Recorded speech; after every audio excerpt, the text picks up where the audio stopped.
Mari kita teruskan pengajian tafsir Universitas Islam Indonesia. Untuk hari ini dimulai dari ayat 6. Di dalam Al-Quran dijelaskan bahwa orang-orang kafir adalah selalu ingkar, baik mereka engkau peringatkan atau tidak, sama saja mereka tidak akan beriman. Ayat ke-7 menjelaskan khotamallahu ala qulubihim wa ala sam'ihim. Di sini diterjemah dengan Allah telah mengunci hati dan pendengaran mereka dan penglihatan mereka tertutup rapat. Para pendengar yang kami hormati, tentu ini bagian dari kategori orang kafir. Ada orang kafir tertentu yang karena angkuhnya, karena cueknya terhadap kebenaran, sehingga dihukum Allah dengan dikunci hati dan pendengaran mereka. Juga dijelaskan bahwa wa'ala absorihim ghisyawah dan penglihatan mereka tertutup rapat. Akhirnya mereka mengalami walahum azabun azim, mereka pasti mendapat siksa yang pedih. Tentu dalam keyakinan para ulama sebagaimana yang termaktub atau mansus atau eksplisit dalam teks Al-Quran adalah ini jenis-jenis orang kafir yang ketika mati dalam keadaan kafir. Dalam sebagian ayat disebut wama tuwahum kufar, mereka kafir dan mati dalam keadaan kafir. Dengan demikian maka ayat ini untuk orang-orang kafir yang mati dalam keadaan kafir, bukan kafir yang akhirnya bertaubat. Jika ada orang kafir yang akhirnya bertaubat dan berbuat amal soleh, mereka iman secara benar, maka masuk kategori ayat Qulil ladzina kafaru iyantahu yufar lahum ma qad salaf. Katakan Muhammad pada mereka yang kafir, jika mau berhenti dari kekafirannya, maka akan diampuni apa-apa yang sudah lewat atau dosa-dosa yang pernah mereka lakukan. Para pendengar yang kami hormati, bahwa ayat ini mengatakan orang-orang kafir kamu peringatkan atau tidak, sama saja mereka ada iman. Meskipun ini satu kejadian atau satu fakta, satu kategori yang faktual di antara orang-orang kafir, yaitu diperingatkan apa tidak diperingatkan tetap tidak iman. Tapi ini tidak menjadikan hukum bahwa Nabi tidak wajib dakwah atau memperingatkan. Dalam banyak ayat Allah mengatakan in alaika illal balagh, kamu Muhammad harus tetap menyampaikan meskipun mereka menolak. Karena menyampaikan kebenaran, memperjelas kebenaran atau berargumentasi tentang kebenaran harus selalu disampaikan kepada mereka. Dan tentu sebagian mereka faktanya iman. Dengan demikian ayat ini khusus bagi mereka yang kafir dan mati dalam keadaan kafir, baru diancam walahum azabun azim, mereka itu dapat siksa yang pedih. Tapi jika mereka kafir dan menjadi mukmin karena penjelasan-penjelasan Nabi, maka dia dihukumi mukmin dan dia berhak masuk surga. Dalam surat Al-Bayyinah dijelaskan bahwa fungsi Nabi adalah bayyinah. Bayyinah maknanya adalah menjelaskan satu kebenaran yang begitu jelas, sehingga orang yang paling ingkar sekalipun, paling bodoh sekalipun, paling angkuh sekalipun, karena penjelasan Nabi sangat argumentatif dan sangat rasional, banyak juga mereka yang menerima. Bagaimana termaktub dalam surat Al-Bayyinah, lam yakunil ladzina kafaru min ahlil kitab wal musyrikin munfaqina hatta ta'tiyahumul bayyinah rasulun minallahi yatlu suhufan mutahharah. Mereka yang kafir, baik kafir golongan Yahudi Nasrani maupun kafir dari golongan musyrik Mekah kala itu, tidak akan tercerabut dari akar kekafirannya sehingga datang Al-Bayyinah. Al-Bayyinah itu apa? Kebenaran sejati, kebenaran yang begitu gamblang, begitu jelas, begitu transparan. Yakni adalah Rasulun minallah yatlu suhufan mutahharah, yaitu Rasul Allah yang membaca lampiran-lampiran suci, yakni Al-Quran. Ada fakta sejarah bahwa Umar bin Khattab dulu itu kafir. Dia dikenal dengan preman pasar ukat. Dia dengan lantang mau membunuh Rasulullah. Ketika di tengah perjalanan, Umar ketemu sama temannya. Dia ditanya, mau kemana kamu Umar? Mau bunuh Muhammad karena dia sudah bikin agama yang baru. Lalu kata temannya tadi, kenapa kamu membunuh Muhammad sementara saudari kamu, saudara putri kamu juga sudah mengikuti Muhammad? Lalu Umar berbalik arah mencari adiknya. Kemudian setelah ketemu adiknya, ternyata adiknya baru mengkaji surat Toha bersama suaminya. Ketika Umar datang dan mendengar surat Toha tadi, yang diantaranya dikatakan ada wahyu, Toha ma anzalna alaikal Qur'ana litasqa illa tazkiratal liman yakhsha. Muhammad, kamu saya turunkan Al-Quran kepada kamu ini bukan untuk kamu celaka. Quran turun kepada kamu hanya untuk sebagai peringatan lima yakhsha, bagi mereka yang punya rasa takut kepada Allah Subhanahu wa taala. Kenapa Allah perlu ditakuti? Karena Allah adalah zat yang mempunyai langit bumi, yang menguasai alam raya. Sebab itu diistilahkan dalam Al-Quran tanzilam mimman khalaqal arda was samawati al-ula. Lalu ketika Umar mendengar ayat ini, dia tahu. Dan dia berkomentar, mahadza min qaulil bashar, enggak mungkin karangan manusia seperti ini. Akhirnya dia iman. Lalu setelah iman, mencari Rasulullah dan ketemu di rumahnya Zaid bin Arqam, kemudian dikenal sebagai tanggal kejayaan Islam karena saat itu Umar masuk Islam.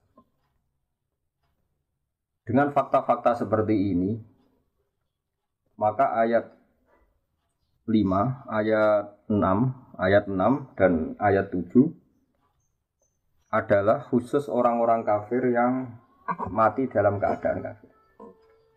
Tapi bukan berarti semua kafir adalah mengalami khotamallahu ala qulubihim wa ala sam'ihim. Orang-orang kafir yang hatinya ditutup sampai mati enggak. Sebab banyak juga orang kafir yang akhirnya masuk Islam. Yang masyhur dalam sejarah ada Sayyidina Umar bin Khattab, ada Khalid bin Walid, ada putra Abu Jahal, Ikrimah bin Abi Jahal, ada Abi Sufyan, masih banyak lagi kafir-kafir Quraisy yang akhirnya masuk Islam. Dengan demikian ayat 6 sampai 7 adalah kategori tertentu, yaitu mereka kafir dan mati dalam keadaan kafir. Sementara orang-orang kafir yang akhirnya masuk Islam, baik secara individu kayak Sayyidina Umar, kayak Sayyidina Khalid bin Walid, kayak beberapa sahabat, juga di akhir masa kenabian Rasulullah sebelum beliau wafat, tepatnya peristiwa Fathi Mekah, ketika Mekah dikuasai Rasulullah, adalah ada gelombang di mana orang kafir secara massal masuk Islam, yaitu yang disebut dalam surat Fatah, idza jaa nasrullahi wal fathu wa ra'aitan nasa yadkhuluna fi dinillahi afwaja. Jika telah datang pertolongan Allah dan telah datang juga kemenangan-kemenangan kamu atas musuh-musuh kamu Muhammad, dan akhirnya kamu melihat, bersaksi, melihat langsung, wa ra'aitan nasa, kamu melihat para manusia, para orang-orang kafir, yadkhuluna fi dinillahi afwaja. Ra'aitan nas yadkhuluna fi dinillahi afwaja. Kamu melihat manusia memasuki Islam, termasuk Islam dengan keadaan bergelombang-gelombang, bergelombang-gelombang atau berjamaah-berjamaah. Dengan demikian jelas sekali bahwa kategori orang kafir adalah satu, orang-orang kafir yang mati dalam keadaan kafir. Ini yang kena vonis di neraka selamanya, walakum adzabun azim.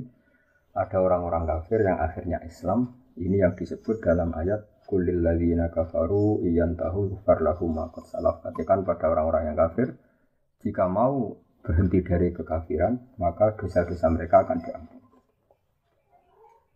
Lalu tentang kewajiban sawaun alaihim angdartahum am lam tungfirhum. Tentu kita sepakat sebagaimana mansus atau eksplisit atau termaktub dalam Al-Quran, Nabi diutus Allah adalah untuk memberi penjelasan kebenaran. Sehingga dari penjelasan-penjelasan itu Nabi bisa mengubah bangsa Arab yang dulu mayoritas kafir menjadi mayoritas Muslim. Ini yang disebut Al-Bayyinah. Ada contoh unik dari kekeliruan orang kafir yang sudah akut, tapi karena logika yang dibangun Nabi, akhirnya mereka tercerabut juga dari kesalahan itu, bisa terbebas juga dari kesalahan itu. Orang-orang kafir adalah merasa bahwa di dunia ini urusan banyak, kasusnya banyak, problem hidup banyak, beban hidup banyak. Sehingga mereka berpikir kalau kita punya Tuhan satu maka tidak cukup untuk menyelesaikan masalah-masalah kita. Lam yasa'na ilahun wahid. Tentu kita tidak cukup oleh Tuhan satu karena urusan kita banyak, problem kita banyak. Begitu seterusnya. Sehingga di seputar Ka'bah itu ada 360 berhala. Belum berhala-berhala kecil yang disembah oleh mereka yang musyrik di rumah masing-masing sebagai benda yang dituhankan. Ketika Rasulullah mengajak bahwa Tuhan itu harus satu, Tuhan itu enggak sama dengan makhluk, mereka protes, ya Muhammad, kita ini punya urusan banyak, punya problem banyak, tidak mungkin masalah semua ini selesai dengan satu Tuhan. Ini yang diceritakan oleh Allah Subhanahu wa ta'ala dalam ayat aja'alal alihata ilaha wahida inna hadza lasyai'un 'ujab. Masa Muhammad mengajari kita satu Tuhan? Ini aneh. Karena urusan banyak kok Tuhannya satu. Lalu Rasulullah dengan sabar, dengan bijak, dengan telaten mengajarkan mereka. Mereka diajarkan demikian. Kalau kamu punya satu Tuhan, yang Tuhan itu memberi rizki kamu, merawat kamu, mensubsidi kamu. Lalu ada satu Tuhan yang jadi beban bagi kamu. Kamu harus membersihkan dia, kamu harus memandikan dia, kamu harus ngasih makan dia. Lalu kamu milih Tuhan yang mana? Kata mereka, tentu milih Tuhan yang memberi kita. Berhala-berhala yang kamu sembah adalah merepotkan kalian. Kamu harus menyuci mereka, membersihkan mereka, ngasih sesajen sama mereka. Ini yang disebut dalam satu masal dalam perumpamaan wa huwa kallun ala maula. Hanya jadi beban bagi kamu. Oke Muhammad, kita memilih Tuhan yang enggak merepotkan kita, tapi Tuhan yang memberi rezeki kita, yang memberi makan kita, yang menciptakan langit dan bumi. Lalu Tuhan yang begitu berapa Muhammad? Allah memberi penjelasan lagi lewat nabinya. Allah membuat satu perumpamaan. Kalau kalian jadi pembantu, dulu istilahnya budak sahaya. Kalau sekarang mungkin pembantu. Meskipun pembantu dan budak tentu beda. Tapi gampangan dalam perumpamaan begini. Kalau kamu jadi bawahan, kemudian punya majikan banyak, semuanya minta kamu layani, mereka semuanya minta perintahnya dilaksanakan. Mereka akan tersinggung dan marah besar kalau perintahnya tidak dilaksanakan. Lalu majikan Anda ini banyak, perintahnya beda-beda, seleranya beda-beda, semuanya tersinggung kalau semua perintahnya enggak dilaksanakan. Dengan kalau kamu jadi pembantu atau bawahan punya satu majikan. Majikan ini akhlaknya baik, tidak otoriter, perintahnya tunggal. Dan hanya dia majikan kamu. Kamu milih mana punya majikan banyak yang berbeda-beda dengan satu majikan saja. Lalu orang kafir menjawab, tentu Muhammad kita milih satu majikan saja. Kata Rasulullah, begitulah Tuhan. Tuhan kamu adalah nanti yang ngatur kamu, yang merintahkan kamu, yang bikin aturan. Jika Tuhan satu, maka nyaman bagi kita semua. Karena perintahnya satu, dari zat yang satu. Dan tidak ada rivalitas, tidak ada saingan. Ini yang dimaksud dalam ayat Dorobawahu matalar rojulan fihi syuraka mutasyakisuna wa rojulan salamal lirojul hal yastawiyani masalah. Coba Anda logika, Anda angan-angan, Anda pikirkan bagaimana kalau ada seorang lelaki yang jadi bawahan, kemudian dia punya majikan banyak yang seleranya beda-beda, yang perintahnya beda-beda, semuanya minta dilayani, semuanya memerintahkan untuk ditaati. Tentu ini akan membingungkan sang bawahan karena perintahnya beda-beda. Lalu dibanding dengan satu pembantu atau bawahan yang punya satu majikan. Lalu Anda milih mana? Mereka sepakat milih satu majikan. Akhirnya mereka sadar bahwa punya Tuhan banyak itu menjadi repot, menjadi problem, menjadi masalah. Akhirnya lewat kesadaran itu karena barokah ajaran Rasulullah SAW, akhirnya mereka berkeyakinan dan menjadi tahu bahwa fa'alam annahu la ilaha illallah, bahwa memang Tuhan itu harus satu. Di sini yang dimaksud al-bayyinah. Maka pemirsa yang kami hormati, pendengar yang kami cintai, kita jangan bosan-bosan membuat argumentasi ilmiah yang memastikan bahwa Tuhan itu satu. Dan Tuhan adalah ala kulli syai'in qadir. Ini yang dimaksud dengan al-bayyinah. Satu kejelasan, satu kebenaran yang begitu gamblang, begitu jelas, sampai semua orang itu menjadi tahu. Ketika kebenaran begitu jelas, begitu gamblang oleh logika yang paling sederhana sampai logika yang paling serius, ini disebut al-bayyinah. Sebab itu Allah mengajari semua nabi adalah dengan hujjah, argumentasi ilmiah. Maka dalam banyak ayat disebut wa tilka hujjatuna atainaha Ibrahim ala qaum. Ada keyakinan orang kafir saat Nabi Ibrahim bahwa berhala itu memberi manfaat. Mereka menyembahnya, mereka memberi sesajen, mereka memuja-muja. Suatu saat di hari besar mereka, semuanya paginya mau datang ke berhala itu di satu area khusus. Lalu malamnya sebelum ada acara, Nabi Ibrahim memangkas semua berhala-berhala kecil dan kapaknya dikalungkan sama berhala paling besar. Lalu paginya geger mereka akhirnya lewat identifikasi sosial akhirnya tahu bahwa pasti pelakunya Ibrahim karena selama ini yang menentang kita nyembah berhala itu Ibrahim. Ditanyalah Ibrahim, kamu yang memotongi berhala-berhala kecil ini? Kata Ibrahim, tidak, tentu yang motongi yang bawa kapak. Kata mereka, ini hanya berhala, gak mungkin bisa motongi, bisa merusak berhala-berhala kecil. Di sini logika mereka kelihatan keliru. Kalau kamu yakin nggak bisa motongi berhala-berhala kecil, kenapa kamu yakin dia Tuhan? Tuhan itu harusnya bisa melakukan sesuatu, bisa berikhtiar, bisa membuat langit bumi macam-macam. Ini hanya berhala. Akhirnya mereka sadar bahwa mereka salah. Ini yang disebut hujjah. Sebab itu para pendengar yang kami hormati, kita jangan bosan punya logika-logika atau argumentasi ilmiah yang menjadikan umat manusia selalu dalam keadaan tauhid. Ini penting karena iman hanya murni keturunan misalnya atau kultural setempat, ini masih rawan untuk diombang-ambing oleh fitnah atau oleh cobaan-cobaan non-muslim. Tapi kalau iman dengan argumentasi ilmiah yang kuat, insya Allah, kalaupun kita hidup di Eropa, di Amerika, di negara mana saja, kalau tauhidnya kuat dengan argumentasi yang al-bayyinah, maka iman ini insya Allah terjaga.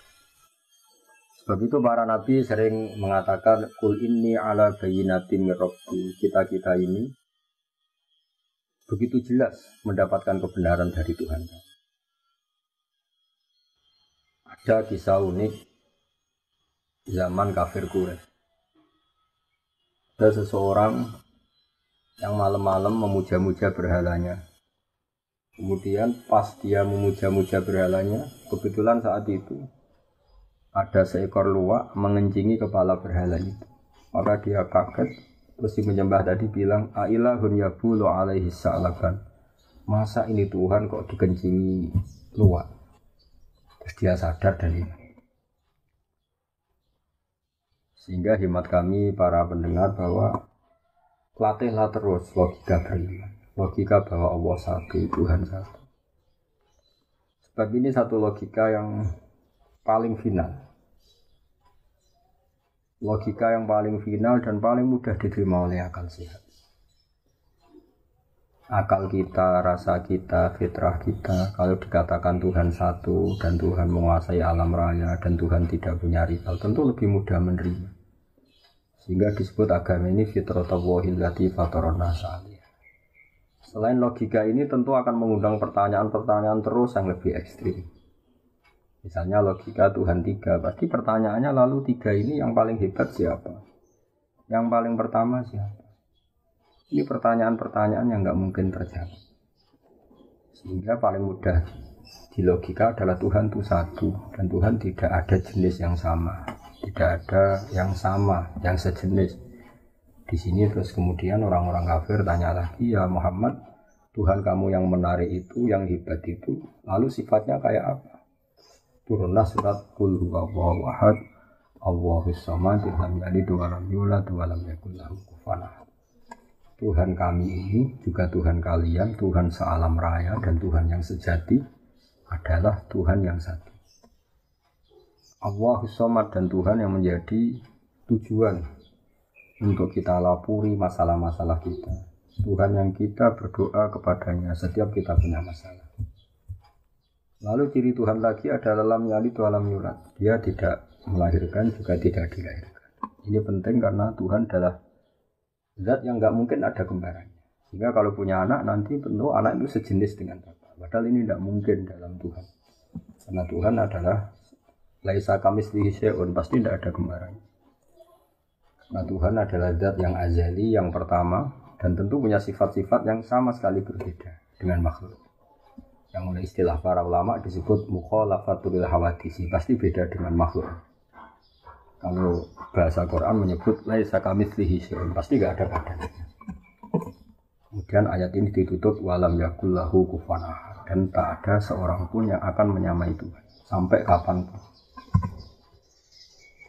Di sini banyak sekali individu kafir Quraisy yang masuk Islam. Klimaknya adalah ketika Fathu Mekah mereka masuk Islam secara bergelombang-gelombang. Sebab itu sekarang kita saksikan Mekah, Madinah dan semua Timur Tengah mayoritas Muslim. Ini barokahnya penjelasan atau al-bayinah atau argumentasi ilmiah yang terus diterangkan, dibawa-bawa, disosialisasikan oleh Rasulullah SAW. Sebab itu saya ulang lagi ayat 6 innal ladzina kafaru sawa'un 'alaihim a'andzartahum am lam tunzirhum la yu'minun. Di sini diterjemah adapun mereka yang ingkar baik mereka itu engkau peringatkan atau tidak sama saja mereka tidak akan beriman. Ini adalah jenis-jenis atau kategori orang kafir yang mereka kafir terus sampai mati. Misalnya Abu Jahal, Abu Lahab. Tapi tentu ini satu jenis. Yang nanti ada jenis lain dari orang-orang kafir itu yang masuk ayat, misalnya idza jaa nasrullahi wal fathu wa ra'aitan nasa yadkhuluna fi dinillahi afwaja. Jadi ada orang-orang kafir yang akhirnya masuk Islam dan mati dalam keadaan Islam, dan itu banyak sekali sebagaimana kita tahu dalam sejarah ada Umar, ada Khalid bin Walid, ada Abi Sufyan dan sebagainya dan sebagainya. Sebab itu dalam disiplin ilmu tafsir dijelaskan seorang mufassir atau seorang mutarjim menerjemah harus hafal Quran dan harus menguasai makna-makna Quran. Sebab 1-2 ayat kadang-kadang di situ Allah hanya menjelaskan satu kategori saja. Ada kategori-kategori lain yang dijelaskan di ayat lain. Misalnya ada ayat yang menjelaskan umat Islam itu wajib melakukan ini. Misalnya disebut 4. Di ayat lain disebutkan sampai 8. Di ayat lain lagi misalnya disebutkan sampai 6. Lalu kita menghitung semua itu termasuk kewajiban. Dan itu normal dalam ulumul Quran. Sebab itu misalnya di sini diterangkan hanya ada orang kafir, misalnya yang akhirnya berjenis sawa'un 'alaihim a'andzartahum am lam tunzirhum. Orang-orang kafir yang kamu peringatkan apa enggak tetap enggak mukmin, artinya tetap kafir. Tapi ada orang-orang kafir yang akhirnya munfakin, tercerabut dari akar kekafirannya karena datang sebuah bayinah. Ini yang disebut lam yakunil ladzina kafaru min ahlil kitab wal musyrikin munfakina hatta taqtiyahumul bayinah.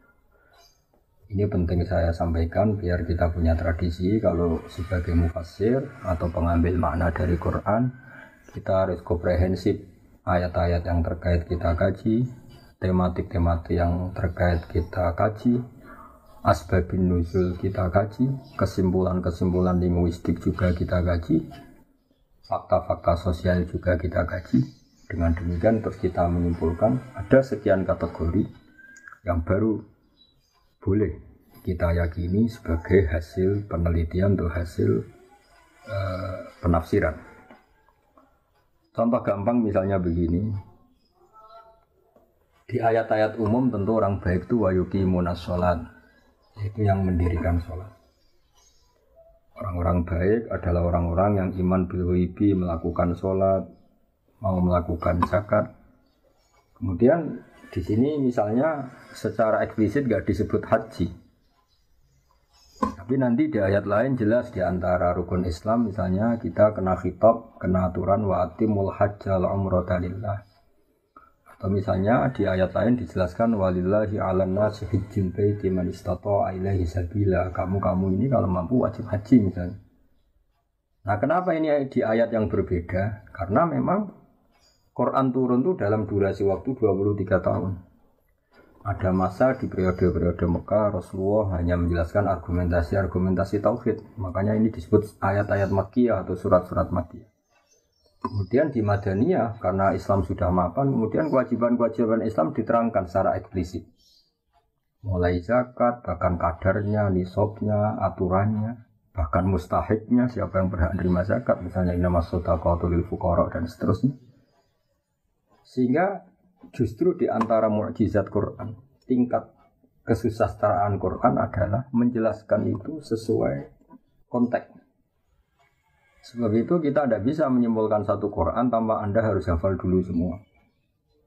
Kalau tidak, kamu harus mengikuti ulama yang hafal, yang ahli tafsir. Karena ayat ini menjadi komprehensif, menjadi lengkap pemaknanya setelah kita memperbandingkan. Misalnya tadi, di awal Baqarah belum dijelaskan kewajiban haji.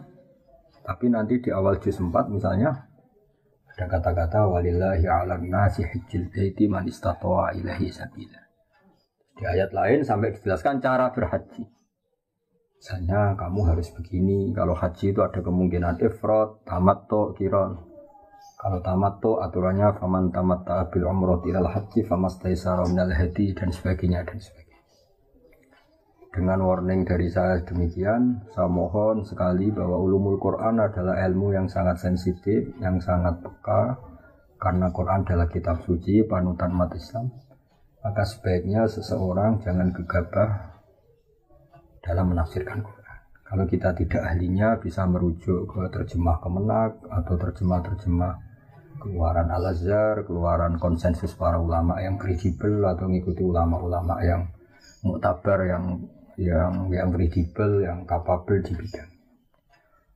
Saya kira untuk pertemuan ini kami anggap cukup dan insya Allah pada pertemuan berikutnya mulai ayat 8 yaitu Allah menerangkan tentang sifat-sifat orang munafik yang dimulai dari ayat wa minan nasi may yaqulu amanna